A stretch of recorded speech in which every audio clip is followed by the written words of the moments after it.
ലോക്സഭാ തെരഞ്ഞെടുപ്പിൽ B J പിക്ക് അപ്രതീക്ഷിത പരാജയങ്ങൾ നൽകിയ സംസ്ഥാനങ്ങളിലൊന്ന് ഉത്തർപ്രദേശായിരുന്നു. ആ ഉത്തർപ്രദേശിൽ വലിയ പരാജയത്തിന് തൊട്ടുപിന്നാലെ ഉത്തർപ്രദേശുമായി ചേർന്ന് കിടക്കുന്ന ഉത്തരാഖണ്ഡിൽ കഴിഞ്ഞ ദിവസം നടന്ന ഒരു ബൈപോൾ ഇലക്ഷൻ, അതായത് 7 സംസ്ഥാനങ്ങളിലായിട്ട് 13 നിയമസഭാ മണ്ഡലങ്ങളിലേക്ക് ഒരു ഉപതെരഞ്ഞെടുപ്പ് നടക്കുകയുണ്ടായി. രാജ്യം മുഴുവൻ ശ്രദ്ധിച്ചൊരു ഉപതെരഞ്ഞെടുപ്പാണ്. കാരണം ഒരു ലോക്സഭാ തെരഞ്ഞെടുപ്പിന് ശേഷം എങ്ങനെയാണ് INDA മുന്നണിയും ഒപ്പം തന്നെ NDAയും ഒക്കെ നിൽക്കുന്നത് എന്നറിയുന്നതിനായിട്ടായിരുന്നു.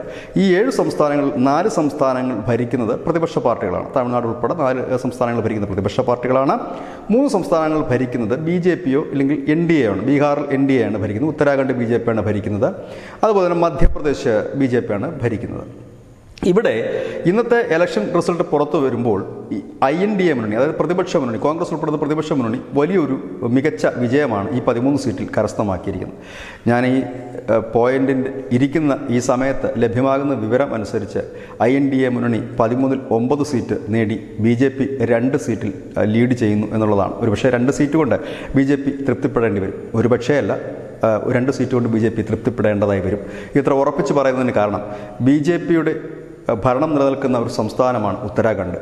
അവിടെ മഹാക്ഷേത്രമായ ബദ്രീനാഥിൻ്റെ മണ്ണിൽ, അതായത് ബദ്രീനാഥ് എന്ന് പറയുന്ന നിയമസഭാ മണ്ഡലത്തിൽ BJP തോറ്റിരിക്കുന്നു. BJPക്ക് വലിയ ഞെട്ടലുണ്ടാക്കിയ ഒരു തോൽവി ഉത്തർപ്രദേശിലെ അയോധ്യ സ്ഥിതി ചെയ്യുന്ന ഫൈസാബാദ് ലോക്സഭാ മണ്ഡലത്തിൻ്റേതായിരുന്നു. അയോധ്യയിൽ 2014-ലും 2019-ലും വിജയക്കൊടി പാറിച്ച ലല്ലു സിംഗ് ആണ് ഏതാണ്ട് 50,000-ന് മുകളിൽ വോട്ടിന് അയോധ്യയിൽ പരാജയപ്പെട്ടു പോയത്. അതിനുശേഷമാണ് ഈ ബദരീനാഥിൽ പരാജയപ്പെട്ടത്. രണ്ട് റീസണാണ്. പക്ഷേ അടിസ്ഥാനപരമായി തന്നെ മുൻപ് ലോക്സഭാ തെരഞ്ഞെടുപ്പിനെ തോൽവിയിലേക്ക് നയിച്ച കാരണങ്ങൾ പ്രധാനപ്പെട്ടതുമാണ്. എന്തുകൊണ്ടാണ് ലോക്സഭാ തെരഞ്ഞെടുപ്പിന് ഉത്തർപ്രദേശിൽ BJP തോറ്റു തുന്നമ്പാട് എന്ന് ചോദിച്ചാൽ അനവധി കാരണങ്ങളുണ്ട്. അതിലൊരു കാരണം ജനപ്രിയരല്ലാത്ത ചില MP-മാർ, അതായത് ജനഹിതമറിഞ്ഞ് പ്രവർത്തിക്കാത്ത MP-മാർക്ക് വീണ്ടും സീറ്റ് നൽകിയതും ആ MP-മാരും ആ ലോക്സഭാ മണ്ഡലത്തിലെ ചില MLA-മാരുമായിട്ടുള്ള അസ്വാരസ്യങ്ങൾ പരസ്യമാവുകയും പ്രവർത്തകർ നിരാശരാകുകയും ചെയ്തതാണ് ഒരു കാര്യം. അതിൽ സംഘപരിവാർ പിന്നാമ്പുറങ്ങളിൽ പറഞ്ഞു കേൾക്കുന്ന മറ്റൊരു കഥ, ഇല്ലെങ്കിൽ നടന്നതോ നടക്കാത്തതോ ആയേക്കാം, പക്ഷെ പറയുന്നത് ഒരു കാര്യം, കഴിഞ്ഞ ലോക്സഭാ തെരഞ്ഞെടുപ്പിൽ ഉത്തർപ്രദേശിലെ 33 ലോക്സഭാ മണ്ഡലങ്ങളിൽ MP-മാരെ മാറ്റണമെന്നും പകരം വേറെ ആളുകളെ സ്ഥാനാർത്ഥികളാക്കണമെന്നും RSS നിർദ്ദേശിച്ചിരുന്നതായിട്ടാണ് വിവരം. എന്നാൽ കേന്ദ്ര നേതൃത്വം, പ്രത്യേകിച്ച് അമിത്ഷാ മോദി കൂട്ടുകെട്ട് ഇത് പാടെ തള്ളിക്കളയുകയും ആ 33 MLA-മാരുടെ ലിസ്റ്റ് വെട്ടുകയും ചെയ്തു. ആ 33 ഇടങ്ങളിൽ BJP തോറ്റു. ഇനി 33-ന്റെ തോൽവിയുടെ ആ പരാജയ കാരണങ്ങളിൽ ഇതുമായി ചേർത്ത് വെക്കുന്നതാണോ എന്നറിയില്ല. പക്ഷേ ലോജിക്കുള്ള ഒരു കാര്യം തന്നെയാണ്, കഥയായാലും കാര്യമായാലും. ഏതായാലും അയോധ്യ കൈവിട്ടതിന് പിന്നാലെ ബദ്രീനാഥും കൈവിട്ടു എന്ന് പറയേണ്ടി വരും. ബദ്രീനാഥ് കൈവിട്ടു എന്ന് പറയാൻ കഴിയില്ല. കാരണം അവിടെ കഴിഞ്ഞ തവണ ജയിച്ച MLA കോൺഗ്രസ്സുകാരനായിരുന്നു. ആ MLA തന്നെയാണ് ഇത്തവണ BJPയുടെ കുപ്പായമിട്ട് മത്സരത്തിന് ഇറങ്ങിയത്. ഈ കഴിഞ്ഞ 3 ടൈമിലും അവിടെ കോൺഗ്രസിന് തന്നെയായിരുന്നു ഈ ബദ്രീനാഥിൽ ജയിക്കാൻ കഴിഞ്ഞത്. അതായത് BJPയുടെ വലിയ തരംഗമുണ്ടായ 2 തെരഞ്ഞെടുപ്പുകളിലും, 2022-ലും അതിനു മുമ്പ് നടന്ന തെരഞ്ഞെടുപ്പിലുമൊക്കെ അവിടെ കോൺഗ്രസ് തന്നെയാണ് ജയിച്ചത്. 2022-ലും കോൺഗ്രസ് തന്നെയാണ് ജയിച്ചത്. ഈ കോൺഗ്രസിൻ്റെ അന്ന് ജയിച്ച ആ MLA-യുടെ പേരാണ് രാജേന്ദ്ര സിംഗ് ഭണ്ഡാരി. ആ രാജേന്ദ്ര സിംഗ് ഭണ്ഡാരി 2024 ആയപ്പോഴേക്കും ലോക്സഭാ തെരഞ്ഞെടുപ്പിന് തൊട്ട് മുമ്പ് BJPയിൽ ചേർന്നു. വീണ്ടും അദ്ദേഹം ഈ ബദ്രീനാഥ് മണ്ഡലത്തിൽ മത്സരിക്കാൻ ഇറങ്ങിയത് എന്തിനെന്ന് ചോദിച്ചു കഴിഞ്ഞാൽ, വീണ്ടും മത്സരിച്ച് പുഷ്കർ സിംഗ് ധാമിയാണ് ഉത്തരാഖണ്ഡ് മുഖ്യമന്ത്രി BJPയുടെ. ആ മന്ത്രിസഭയിൽ ഒരു മന്ത്രിയാകുക എന്നുള്ളതായിരുന്നു അദ്ദേഹത്തിൻ്റെ സ്വപ്നം. പക്ഷേ ആ സ്വപ്നം പൊലിഞ്ഞു എന്ന് മാത്രമല്ല, അദ്ദേഹം തോൽക്കുകയും ചെയ്തു. BJP സംബന്ധിച്ച് അവരുടെ സിറ്റിംഗ് സീറ്റല്ല. കഴിഞ്ഞ തവണ ഈ പറയുന്ന ഭണ്ഡാരി തോൽപ്പിച്ചത് BJPയുടെ ഇപ്പോഴത്തെ സംസ്ഥാന അധ്യക്ഷനെ തന്നെയായിരുന്നു.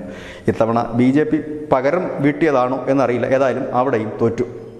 ഈ 2 തോൽവിയും 2 തരത്തിലാണ്. ഒന്ന്, BJPയുടെ സിറ്റിംഗ് സീറ്റായിരുന്നു അയോധ്യ ഉൾപ്പെടുന്ന ലോക്സഭാ മണ്ഡലം. അവിടെ 2014-ലും 2019-ലും വലിയ മാർജിൻ ജയിച്ചതാണ്. അവിടെയാണ് തോറ്റത്. പക്ഷേ ബദ്രീനാഥ് അങ്ങനെയല്ല.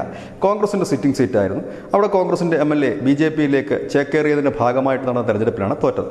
ഈ 2ഇടത്തും സമാനമായ ചില കാര്യങ്ങളുണ്ട്. ഉത്തർപ്രദേശ് അടക്കം പ്രവർത്തകർ RSS നേതൃത്വത്തിനോട് പറഞ്ഞ ഒരു കാര്യം, ഈ മറ്റു പാർട്ടികളിൽ നിന്ന് വരുന്ന നേതാക്കൾക്കും മറ്റും വലിയ സ്ഥാനമാനങ്ങൾ നൽകുന്നതും അവരെ പൊക്കി തലയെ വെച്ചുകൊണ്ട് നടക്കുന്നതും സാധാരണപ്പെട്ട പ്രവർത്തകരെയും നേതാക്കളെയും, അതായത് ആഹോരാത്രം ഈ പാർട്ടിക്ക് വേണ്ടി പണിയെടുക്കുന്ന നേതാക്കളെ മറ്റും നിരാശാഭരിതരാക്കിയിരുന്നു എന്നുള്ളത് ഒരു യാഥാർത്ഥ്യമാണ്.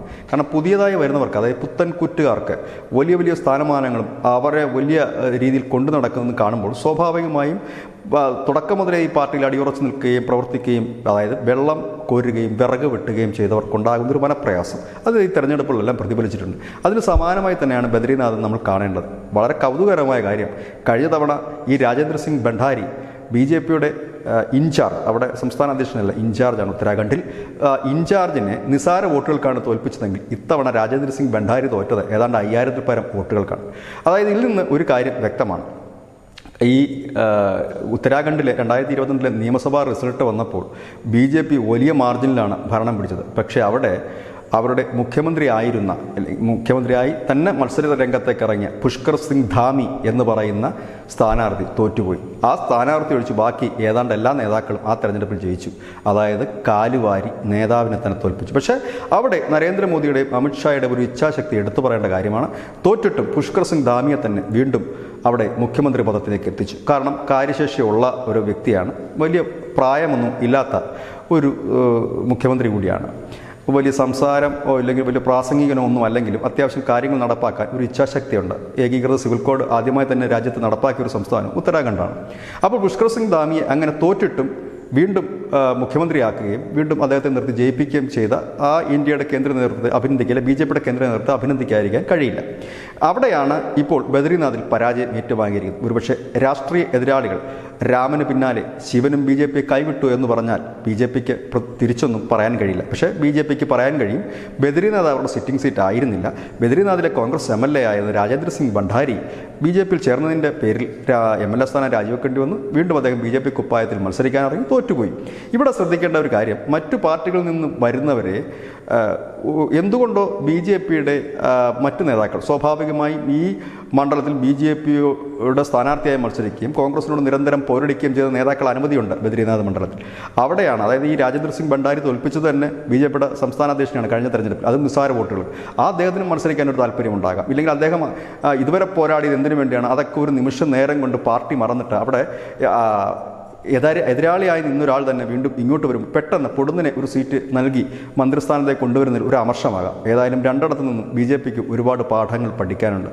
മോദിയുടെ പടം വെച്ചതുകൊണ്ട് വോട്ടാകില്ല, പകരം ജനപ്രിയരായ നേതാക്കൾ ഇല്ലെങ്കിൽ ജനപ്രതിനിധികളുണ്ടെങ്കിൽ മാത്രമേ അത് വോട്ടായി മാറുകയുള്ളൂ. അത് കേരളത്തിലായാലും എവിടെയായാലും വെറുതെ ഡയലോഗ് അടിച്ചിട്ടോ ഇല്ലെങ്കിൽ നമ്മൾ മറ്റ് എന്തെങ്കിലും പ്രഹസനം കാണിച്ചിട്ടോ കാര്യമില്ല. കാരണം കാലം മാറിയിരിക്കുന്നു. ചെറിയ ചലനം പോലും ഒപ്പിയെടുക്കാൻ സോഷ്യൽ മീഡിയയും കൂടെ ഉള്ളപ്പോൾ വെറുതെ ഗിമ്മിക്ക് കൊണ്ട് ജയിക്കുന്ന ഒരു കാലം പോയി എന്ന് മനസ്സിലാക്കണം. ഇതൊക്കെ BJP പഠിക്കേണ്ട പാഠമാണ്. പഠിച്ചു തുടങ്ങിയില്ല എന്നുണ്ടെങ്കിൽ ഇവിടെ മുതൽ തകർന്നു തുടങ്ങുമെന്നുള്ളതും മറ്റൊരു കാര്യം. കാരണം ശുദ്ധീകരിക്കേണ്ടതായിട്ടുണ്ട്. പുഴുക്കുത്തുകൾ അനവധിയുണ്ട്. പ്രവർത്തകരുടെയും ഇല്ലെങ്കിൽ താഴെത്തട്ടിലുള്ള നേതാക്കന്മാരുടെയും ഒക്കെ ബുദ്ധിമുട്ടുകളും പ്രയാസങ്ങളും ഇല്ലെങ്കിൽ അവർക്ക് പറയാനുള്ളതും ചെവി തുറന്ന് കേൾക്കണം. പഴയതുപോലെ ആകണം. 2014 ഒറ്റ മനസ്സോടെ പോരാടിയ ആ യോദ്ധാക്കളായി വീണ്ടും എത്തണം. എത്തിയില്ല എന്നുണ്ടെങ്കിൽ ഭരണത്തുടർച്ച പലപ്പോഴും പാർട്ടികളെ അപകടത്തിലേക്ക് എത്തിക്കാറുണ്ട്. അതിൻ്റെ ഭാഗമായി BJP മാറരുത്. കഴിഞ്ഞ ദിവസം നിതിൻ ഗഡ്കരി പറഞ്ഞതും അങ്ങനെയാണ്. അവർ ചെയ്തതൊക്കെ ഞങ്ങളും ചെയ്യുകയാണ് എങ്കിൽ പിന്നെ ഞങ്ങൾ വ്യത്യസ്തമായ പാർട്ടി എന്ന് പറയുന്നതിൽ എന്തർത്ഥമെന്ന്, അതിനൊരുപാട് അർത്ഥങ്ങളുണ്ട്. ഒരുപക്ഷെ അദ്ദേഹം പറഞ്ഞത് അടിയന്തരാവസ്ഥയുടെ അടിസ്ഥാനത്തിലാണ് ആ പ്രസ്താവന നടത്തിയതെങ്കിലും ആ പ്രസ്താവന ഒന്നിരുത്തി വായിച്ചാൽ മനസ്സിലാക്കാവുന്നതേ ഉള്ളൂ. അതായത് കോൺഗ്രസ് ചെയ്ത അബദ്ധങ്ങൾ തന്നെ തങ്ങളും ചെയ്യുകയാണെങ്കിൽ തങ്ങൾ എങ്ങനെ വ്യത്യസ്തമായൊരു പാർട്ടിയാകുമെന്ന് എന്നാണ് അദ്ദേഹം ചോദിച്ചത്. അതാണ് ഇവിടെ ഈ ന്യൂസ് ഇന്ത്യ മലയാളം അനാലിസിസിലും പറയാനുള്ളത്. കോൺഗ്രസ് ചെയ്ത അതേ പാതയിലാണ് നിങ്ങൾ പോകുന്നതെങ്കിൽ അല്ലെങ്കിൽ പോകാൻ തുടങ്ങുന്നതെങ്കിൽ പതനം വളരെ എളുപ്പത്തിലാകും. ഇതാണ് ന്യൂസ് ഇന്ത്യ മലയാളം പോയിന്റ്. നന്ദി, നമസ്കാരം.